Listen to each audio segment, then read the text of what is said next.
Hello students, welcome to the topic analysis of univariate data, and it is presented by Shantala Kulkarni, Department of Statistics, Gokte PU College of Commerce and Science, Belgavi. So we are dealing with the topic analysis of univariate data, and we have just finished the explanation part of arithmetic mean, median and mode, and we have to deal with two more averages, that is geometric mean and harmonic mean. So in today's class, we will see what is geometric mean. It is the nth root of the product of n observations in a series, and it is denoted by capital GM. If x1, x2, so on up to xn are n observations, then symbolically geometric mean is equal to nth root of x1, x2, x3, so on up to xn. So what is the meaning of this? It means that any observation, suppose there are two observations x1 and x2. So what will be its geometric mean? There are two observations, so it will be square root, that is x1 into x2. For example, there are three observations x1, x2 and x3. So the geometric mean of these three observations is cube root of x1 into x2 into x3. So whatever the number of observations are there, that will be the root, that particular root of the observation. So this is the geometric mean. Let us see the simple example here. These examples will come for 1 mark. Yeah. So what is the question? Say that find the geometric mean of 2 and 8. How many observations are there? 1 and 2, that is 2 and 8. So the formula becomes the square root of x1 and x2. So 2 into 8 is square root of 16. This is 4. 1 mark question. Simple. Now let us see the next one example. What's the next one? Find the geometric mean of 1, 5 and 25. How many observations are there? 1, 2 and 3. That is 1, 5 and 25. 3 observations.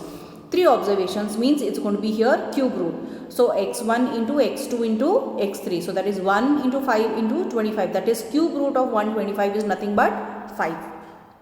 Now it is easy to find square root, it is easy to find cube root. But when the observation goes more than that, we have to use the logarithmic table. We use logarithms.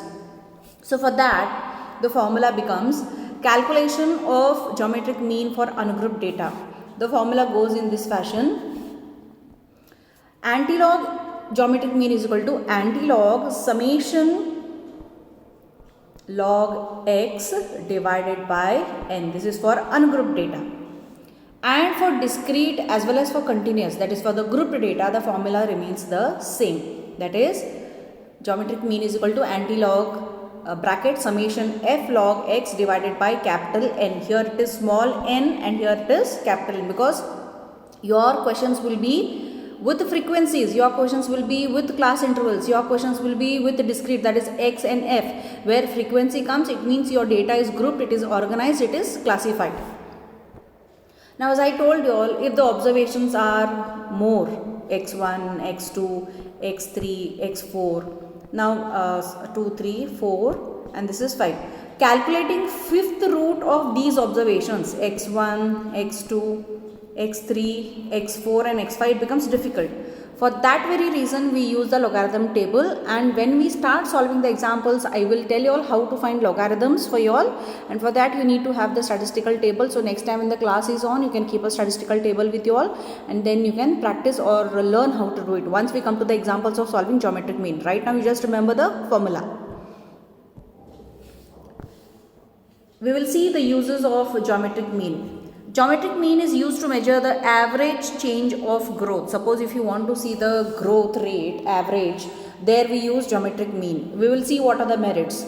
Merits, it is based on all the observations. It is well defined by a mathematical formula. It is capable of further mathematical treatment. Then the demerits are, it is not easy to understand and simple to calculate. Yes, it is. You will come to know once you start calculating.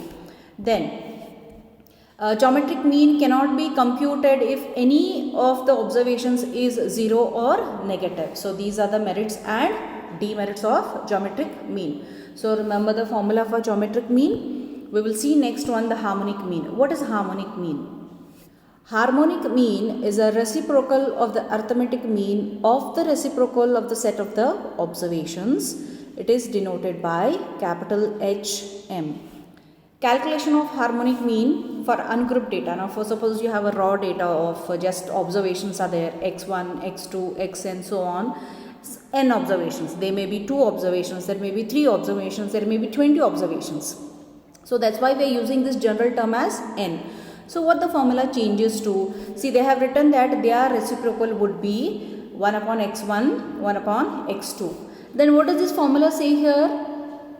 Harmonic mean is the reciprocal of the arithmetic mean of the reciprocal of the set of the observations. Now let us see this clearly.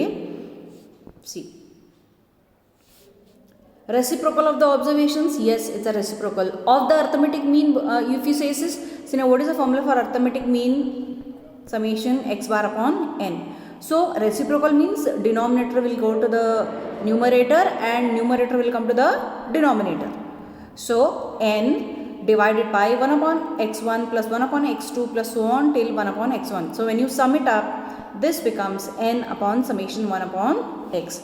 So this is the formula for raw data, for harmonic mean. We will see what is the formula for grouped data. Again, as usual, every time grouped data will be divided into 2 categories, discrete and continuous data. Discrete means it will be only having x and f columns. Continuous means you will be having class interval and f. F will be it will be present in discrete as well as continuous only. The only change is you will be having class intervals in continuous and no class intervals in discrete. But here the formula is going to remain the same. So what's the formula here? If the observations x1, x2, so on, xn have corresponding frequencies f1, f2, fn, then the formula becomes summation f divided by summation f upon x. So this summation f is nothing but total frequency and this is the formula. N upon summation f upon x. This is the bracket here. Excuse me. The same formula is for continuous also. The above formula is used even for the continuous data where the midpoints of the corresponding class intervals are taken as x. So the same formula holds good for discrete as well as continuous. Now let us see what are the uses, merits and demerits. First one. Harmonic mean is used for averaging different rates producing equal effect. Yes, you will see an example where we use it. Then the merits. First one, it is based on all the observations.